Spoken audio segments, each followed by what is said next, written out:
mean reverting strategies, these are used by huge funds such as Medallion. So you know that they work. They are a simple approach to trading, especially short-term trading. They're easy to understand, and that's what this video is going to cover. And before I start, that subscribe button is right below there. And if you appreciate our videos, please hit that button. And when we talk about mean reversion, we are talking about an actual statistical phenomenon in the market where essentially large moves in price tend to reverse to some extent towards an average price. So when you look at any price chart, you're going to see price move with momentum in one direction, which shows an imbalance. Price will become extended, and then mean reversion becomes the leader in the imbalance. So when we have these two forces in the market and they are in balance, that's when we start to see trading ranges begin.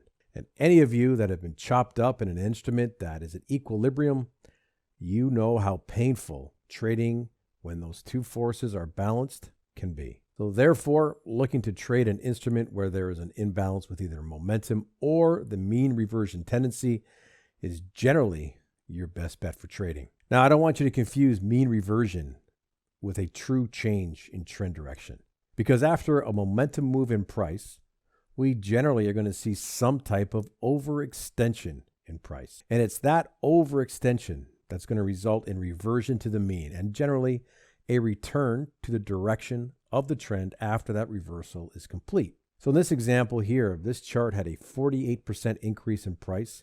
Momentum was in the market over 13 trading days. That is a prime candidate for mean reversion.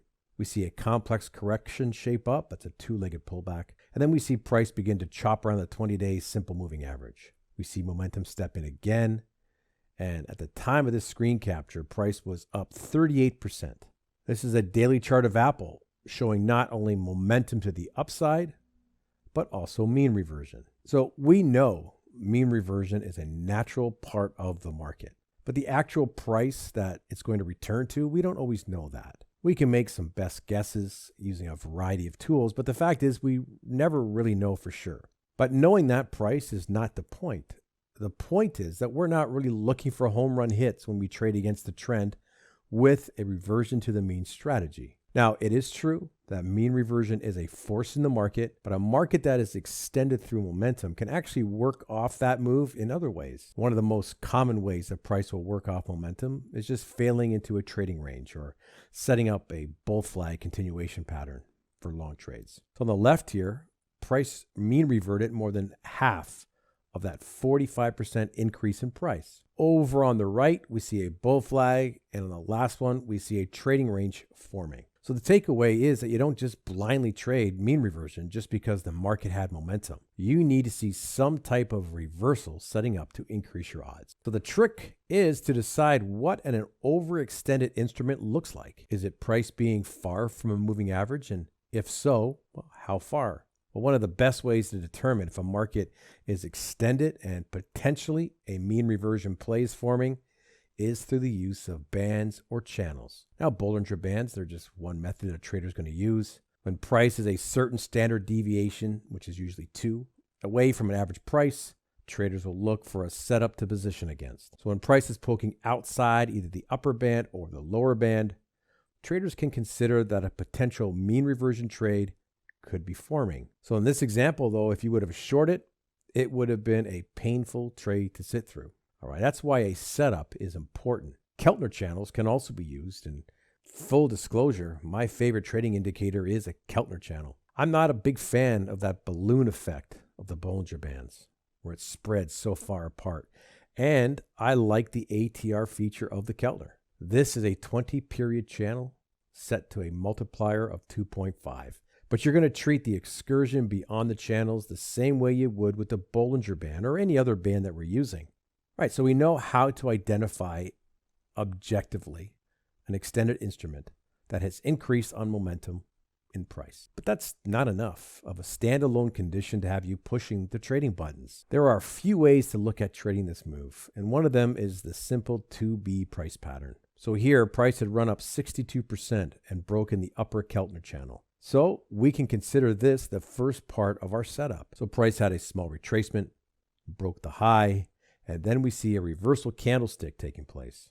A trader would place a sell stop to enter short below the reversal candle. If price reverses and continues in the trend direction, we want to get out. So our protective stop loss will be just beyond the high of that reversal. This is another example. We have a bearish engulfing reversal candle. The trade entry, the protective stop loss is the exact same as the last example. And if you want to see what an ideal setup for a mean reversion trade would look like, it looks something like this. You see a small retracement where price is taking out some candle lows, a break of the high, and then a rejection. The price would run up with momentum. We like to see momentum, but you might sometimes see grinding price action, but we need to see some type of momentum, even at the end when it breaks the top or bottom band or channel. So we see a slight pullback, puts in a new candle low. The run up in price would take out the most recent high and then reverse. And there's probably other ways to trade an overextended instrument, but the 2B, the failure test setup, is one of the better ways of doing it. Because if we consider what price is showing us, we see price running up, breaks the channel or the band. So any trader on the sideline, they're suffering from FOMO, the fear of missing out, because they missed that first move. A slight retracement is going to happen, and it's going to bring new longs into the action. When price makes a new high, that's going to bring in breakout traders into the mix as well. That quick reversal is going to have longs jumping for the exits, while those that traded the mean reversion are quickly into profit. And let's talk about position sizing. And for these trades, consider using half of your normal size, because quite often we will see another poke above or below as different time frames are reacting to the event. So you'd get stopped out on the first position, but you would have another position waiting to be used if the setup presents again. When I trade these, I expect the first one to be a loss. It isn't always a loss, but it can be. The final words, the biggest issue with traders jumping into extended moves because they are afraid of missing out is mean reversion. So a trader has to understand the two forces that take place in the market, and you got to be able to identify them. You want to scan for these types of events, you can just use an overbought or oversold scan. You can find that in any screener. To narrow down the selection, you can use Keltner channels or Bollinger Bands and have certain rules. You want to see a close beyond or a piercing of the high or low band or channel. This 2B pattern, it's a simple way to catch these moves, but also to have you being aggressive in locking in profits during a trend move. So if you're long and you see a mean reversion setting up, trade management is job number one for a trader.